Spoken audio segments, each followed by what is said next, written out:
अस्सलामुअलैकुम वरहमतुल्लाहि वबरकातुहू। कैसे हैं साथियों? आज के इस वीडियो में हमने 40 ऐसे सवालात लिए हैं जो आपको सीटेट और उर्दू अनुवादक दोनों में फ़ायदेमंद है। टारगेटेड तो ऐसे स्पेशली मैंने एस्टेट वाले स्टूडेंट्स के लिए किया है, लेकिन उर्दू अनुवादक के लिए इस तरह से ये फ़ायदेमंद हो सकता है कि उर्दू अनुवादक का जो एग्ज़ाम है वो बिहार सरकार ले रही है और बिहार सरकार की ही जो सिलेबस है उर्दू का वो 9-10 का उसी किताब से है। और जानते हैं कि जिस स्टेट के जो किताबें होती है जनरली उसमें उस स्टेट के उदबा का नाम होता है, उस स्टेट के जो शख्सियतें होती हैं उनके बारे में बहुत सारी चीज़ें होती हैं। और जो हमारा स्पेशली है तो ये उर्दू से ही मुतालिक है और इसके थ्रू हम लोग जो है बहुत सारे उर्दू अदब के जो सिनफ़े हैं उसको भी हम जानते जा रहे हैं। तो ये बहुत सारे साथी हमारे ये कह रहे थे कि सर आप उर्दू अनुवादक की लिस्ट वाइज बनाइए, तो उनके लिए भी 28 तारीख के बाद मैं बनाऊंगा। लेकिन आप अगर ये वीडियो देखते हैं तो कहीं ना कहीं मैं जहां तक मानता हूं कि 30% आपको ये वीडियो ज़रूर फ़ायदेमंद होगा। तो चलिए अब मैं अपना आज के सवालात शुरू करता हूं। पहला सवाल है आज का, रुखसत हज़रत अब्बास अलंबरदार ये असलन एक नज़्म का नाम है। रुखसत हज़रत अब्बास अलंबरदार ये जो है ना क्या है, यानी कि नज़्म के अंदर मैंने कहा था कि एक अगर आप देखेंगे तो हम अदब के जो दो तकसीम करते हैं वो एक होता है नसर और दूसरा होता है नज़म। ठीक है, तो यहाँ पे नसर का इस्तेमाल जो हो रहा है वो नज़म के मुकाबले में हो रहा है। अब अगर बात चलते हैं नज़म के अंदर भी जाते हैं हम, तो एक नज़म एक अलग एक क्या बोल सिन्फ की हैसियत से जाना जाता है। तो यहाँ पे जो दूसरा वाला नज़म है यानी कि ये वाला जो है इसकी हम बात नहीं कर रहे हैं, हम इस पहले वाली नज़म की बात कर रहे हैं जो नस्र के मुकाबले में इस्तेमाल होता है। तो अगर देखें तो ये जो नज़म का नाम है ये कौन से नज़म के सिन्फ से ताल्लुक़ रखता है? मसनवी, मरसिया, कसीदा, गज़ल। तो सही आंसर है हमारा कसीदा, यानी कि इसके अंदर रुखसत हज़रत अब्बास अलंबरदार का क्या है ज़िक्र किया गया। सॉरी, कसीदा नहीं मरसिया होगा, क्योंकि हम अगर किसी के शख्सियत के ज़िक्र करते हैं उनके जाने वगैरह का तो उस मरसिये के अंदर करते हैं। शाद अज़ीमाबादी की पैदाइश कब हुई? सही आंसर है हमारा 1846। शाद अज़ीमाबादी का असल नाम क्या है? जी, ये बहुत इम्पोर्टेंट है। हम लोग शाद अज़ीमाबादी को बहुत करीब से जानते हैं और उर्दू के अदब के बच्चे तो और करीब से जानते होंगे। तो इनका असल नाम क्या है? सैयद मोहम्मद अली, अहमद अली, अली मोहम्मद, अली मोहम्मद, क्या नाम है? सही नाम है उनका सैयद मोहम्मद अली। शाद अज़ीमाबादी का खिताब था, खिताब मैं बता दूं कि आलम का एक हिस्सा है, एक आलम का किस्म है और खिताब उस नाम को कहते हैं जो हुकूमत जो है किसी शख्स को इनाम के तौर पर कोई लफ्ज़ जो है ना एक नाम के तौर पर दे देती है, तो उसे हम कहते हैं खिताब। जैसे सर का खिताब है, बहादुर खान का है, खान बहादुर का है, समझ गए, इस तरह के खिताब मिलते हैं। तो हमारा जो है शाद अज़ीमाबादी का जो खिताब था वो क्या था? बहादुर खान, तेज बहादुर, खान बहादुर, वीर बहादुर। जी, हमारा सही आंसर होगा बहादुर खान। शाद अज़ीमाबादी के वालिद का नाम क्या है? जी, सैयद अब्बास मिर्ज़ा, मिर्ज़ा अब्बास, मिर्ज़ा ग़ुलाम, ग़ुलाम मिर्ज़ा। सही आंसर है हमारा सैयद अब्बास मिर्ज़ा। शाद अज़ीमाबादी के उस्ताद का नाम क्या है? यानी कि जिनसे वो तालीम हासिल करते थे। उल्फत हुसैन फ़रियाद, फ़रियाद हुसैन उल्फत, बाक़िर हुसैन, वज़ीर आगा। सही आंसर है उल्फत हुसैन फ़रियाद। ब्रिटिश गवर्नमेंट ने शाद को किस सन में खान बहादुर का खिताब दिया था? यानी कि वो कौन सा साल था जिस वक्त खान बहादुर का इन्हें खिताब मिला था, ब्रिटिश गवर्नमेंट ने दिया था शाद साहब को? वो सन है 1889। उल्फत हुसैन फरहाद के अलावा शाद के एक और उस्ताद थे, यानी उल्फत हुसैन फरहाद साहब जो हैं, इनके अलावा एक और उस्ताद हैं, उनका नाम क्या है? तो उनका नाम है वज़ीर अली इबरती। कलीमुद्दीन अहमद एक नाक़िद हैं और इन्होंने उर्दू शायरी सलीस में, यानी कि शायरी का एक हिस्सा है सलीस, ठीक है, उन्होंने मीर और गालिब के साथ शामिल किया है, यानी सलीस कह सकते हैं तीसरा, जिसे हम कहते हैं उर्दू के अंदर।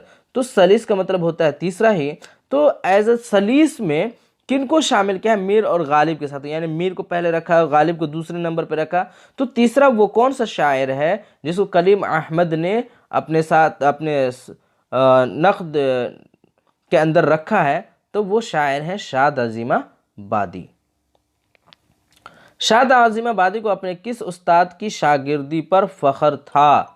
क्योंकि आपको मालूम है कि शाद अज़ीमाबादी की दो उस्ताद थे, फरहाद साहब, इबरती साहब। इनमें किन पर सबसे ज़्यादा फ़ख्र था? सही आंसर है हमारा फरहाद साहब। शाद अज़ीमाबादी की मरसिया हज़रत अब्बास अलंबरदार में किस चीज़ का नक्शा पेश किया गया है? अहलो आयाल का किया गया है, जंग का किया गया है, इल्म व अमल का किया गया है? तो हमें मालूम होना चाहिए कि मरसिया जो लिखा जाता है ना, इससे मैं पहले भी बात किया था कि अज्जाए तरकीबी की जो बात की थी उसमें कहा था कि देखिए जंग होता है उसके अंदर, अहलो आयाल का तो कभी जिक्र ही नहीं होता है मरसिया के अंदर। उर्दू में गज़ल किस ज़ुबान से आई है? गज़ल, हम जानते हैं कि गज़ल अरबी लफ्ज़ है, लेकिन उर्दू में किस ज़ुबान से सिर्फ गज़ल का जन्म हुआ? अरबी, अंग्रेज़ी, फ़ारसी, हिंदी? सही आंसर है हमारा फ़ारसी।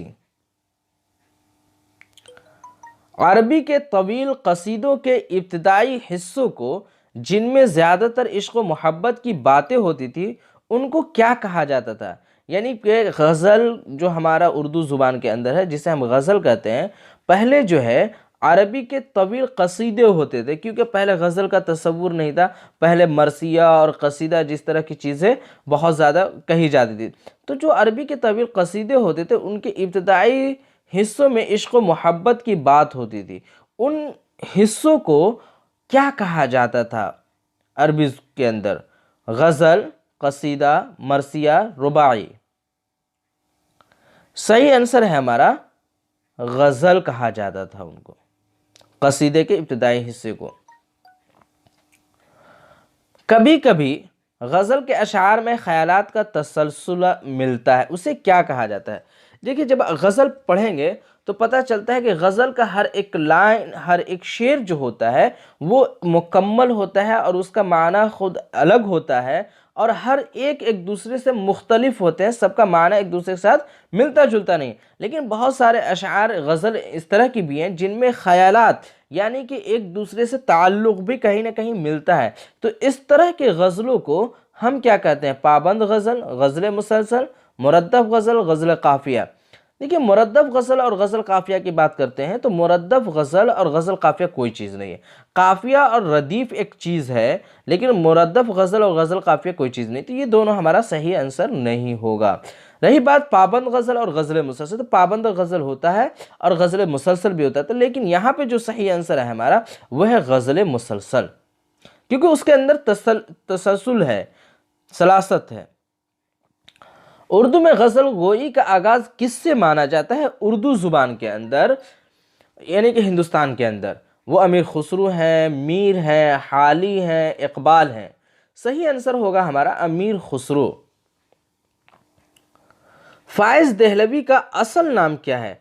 सदरुद्दीन मोहम्मद ख़ान, मोहम्मद ख़ान, ख़ान अकबर, सदर यार?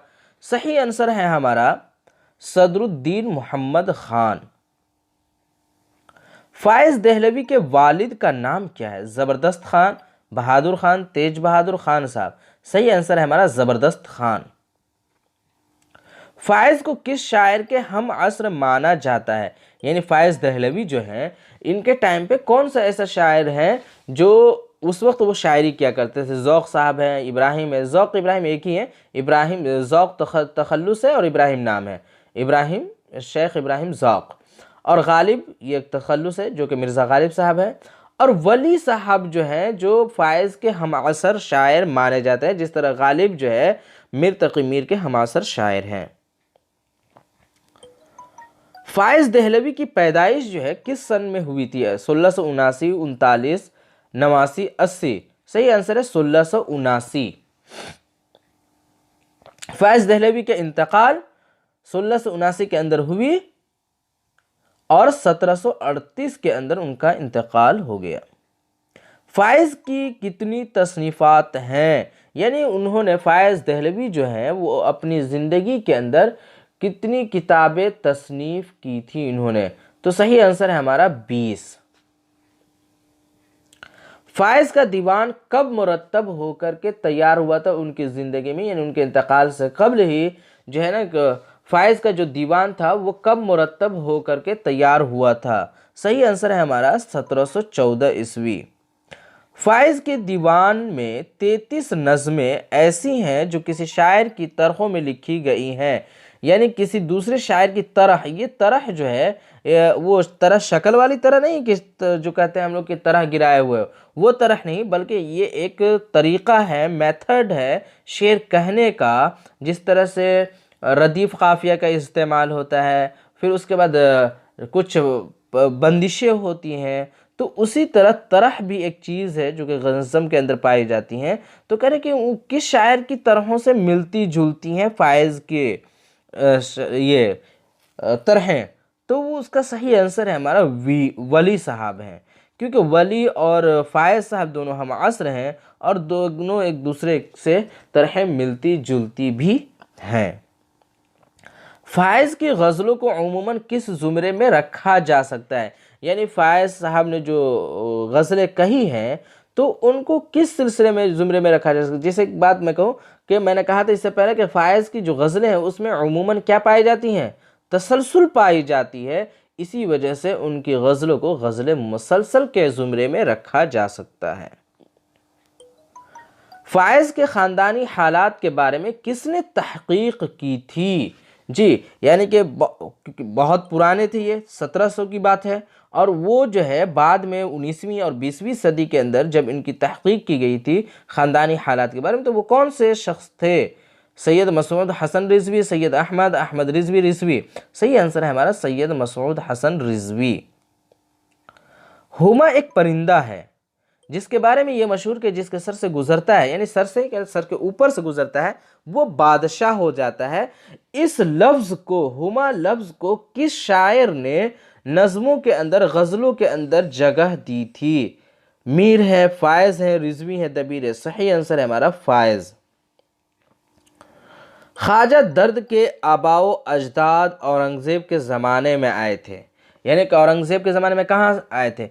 हिंदुस्तान आए थे। बट आए थे तो हिंदुस्तान, तो कहाँ से आए थे? सही आंसर क्या होगा? ईरान, बुखारा, इराक़, अमेरिका। तो सही आंसर है हमारा बुखारा। दर्द के बुज़ुर्गों का ताल्लुक़ तसव्वुफ़ के सिलसिले से था, यानी ख्वाजा मीर दर्द जो एक शायर हैं, इनका एक बुज़ुर्गों का जो ताल्लुक़ है, बुज़ुर्गों से इनका ताल्लुक़ था, इनका, उनके ख़ानदानी का, तो वो किस तसव्वुफ़ के किस सिलसिले से था? क्योंकि हिंदुस्तान के अंदर जो सूफिया का तसव्वुफ़ाना मिजाज है तो वो कई तरह के होते हैं। नक्शबंदिया है, चिश्तिया है, वारसिया है, हसनी है, हुसैनी है, फ़ारूक़ी है, और इस तरह के बहुत सारे हैं। तो किस सिलसिले तसव्वुफ़ से मिलता है? सही आंसर है हमारा नक्शबंदिया से इनका मिलता है ताल्लुक़। दर्द के वालिद शायर थे, उनका तखल्लुस क्या था?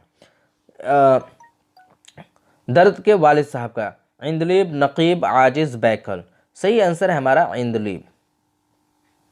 दर्द ने कितने साल की उम्र में पहला रिसाला लिखा, यानी पहला मैगज़ीन उन्होंने जो लिखा था वो कितने साल की उम्र में लिखा था? सही आंसर है हमारा 15 साल। उस शायर का नाम बताइए जिस ने इश्क़ मजाजी के साथ इश्क़ हकीकी को भी बयान किया है। मीर तकी मीर, मीर दर्द, इकबाल, गालिब। सही आंसर है ख्वाजा मीर दर्द, यानी कि ऑप्शन नंबर 2। दर्द किस ज़ुबान में शायरी करते थे? उर्दू, अरबी, फ़ारसी, हिंदी। सही आंसर है हमारा फ़ारसी।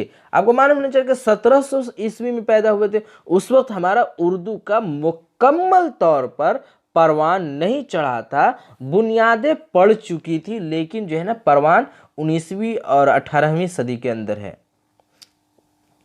जिस वक्त ये इनकी शायरी का दौर है, लेकिन वो फारसी ज़ुबान के अंदर शायरी किया करते थे। इकबाल के वालिद का नाम क्या है? शेख नूर मोहम्मद, नूर अहमद, अहमद इकबाल, इकबाल जाफरी। सही आंसर है हमारा शेख नूर मोहम्मद। इकबाल की वालिदा का नाम क्या है? इमाम बी, आमिना बी, बीबी खानम, कोई नहीं इनमें से। सही आंसर हमारा है इमाम बी। इकबाल ने जर्मनी से पीएचडी की, यानी जर्मनी यूनिवर्सिटी से पीएचडी की, तो उनका मौजू क्या था? यानी कि पीएचडी का जो मकाला या मौजू जो तैयार किया गया था, उन्वान जिसके उन्वान के तहत उन्होंने अपना मकाला तैयार किया था, कंटेंट तैयार किया था, उसका उन्वान क्या था? हिंदी तसव्वुफ, ईरानी तसव्वुफ, इस्लामी तसव्वुफ, मगरबी तसव्वुफ। सही आंसर है हमारा ईरानी तसव्वुफ था। किस यूनिवर्सिटी में अल्लामा इकबाल अरबी की तालीम हासिल की? London, Oxford, DU, Patna. सही आंसर है लंदन यूनिवर्सिटी। अरबी की तरह हासिल की नहीं बल्कि पढ़ाई, सॉरी हासिल की यहाँ पे लिख दिया, पढ़ाई, अरबी की तालीम दी, ये कही, हासिल की नहीं, अरबी की तालीम दी, वो यूनिवर्सिटी है लंदन यूनिवर्सिटी में जाकर के वो अरबी पढ़ाया करते थे। इकबाल को हुकूमत ने सर का खिताब दिया तो आवाम ने क्या दिया? यानी कि आवाम ने कौन सा खिताब दिया है? यानी एक सर इकबाल, यानी कि जिस तरह सैयद अहमद खां को मिला था, उसी तरह इकबाल साहब को भी सर का खिताब हुकूमत ने दी थी। तो आवाम ने, पब्लिक ने उन्हें क्या कह करके बुलाना शुरू कर दिया था, जो उनके कारनामों की वजह से, जिसे हम खिताब कहेंगे, वो है अल्लामा इकबाल। 1905 में अल्लामा इकबाल आला तालीम के लिए कहाँ गए? Japan, America, Delhi, England. सही आंसर है हमारा इंग्लैंड।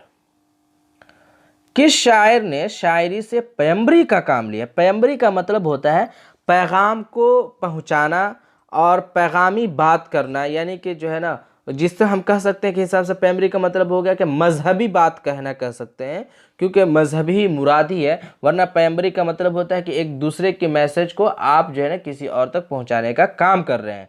तो वो कौन से शायर हैं जिन्होंने पैम्बरी का काम लिया शायरी से? इकबाल, गालिब, हसरत, जुनैद जमशेद।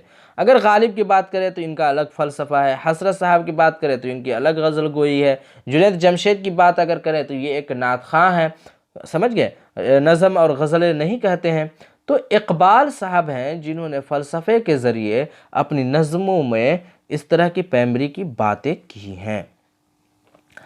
आज का आखिरी सवाल है, इकबाल के किस शेरी मजमूए में फ़िक्र फ़लसफ़ा पयाम अमल का बेमिसाल नमूना मौजूद है? फ़िक्र, फ़लसफ़ा और पयाम अमल, यानी कौन सा उनकी किताब है जो इस सारी चीज़ों की तरफ उलझाती है, लोगों को रग़बत दिलाती है? तो वो है हमारा बाले जिब्रील। ठीक है, फ़िक्र फ़लसफ़ा और पयाम अमल की बात करते हैं। चलिए नाज़रीन, अगर आपको ये वीडियो अच्छी लगी हो तो ज़रूर लाइक कीजिए और शेयर कीजिए, और अगर नए हैं मेरे चैनल पर तो लाइक कीजिए।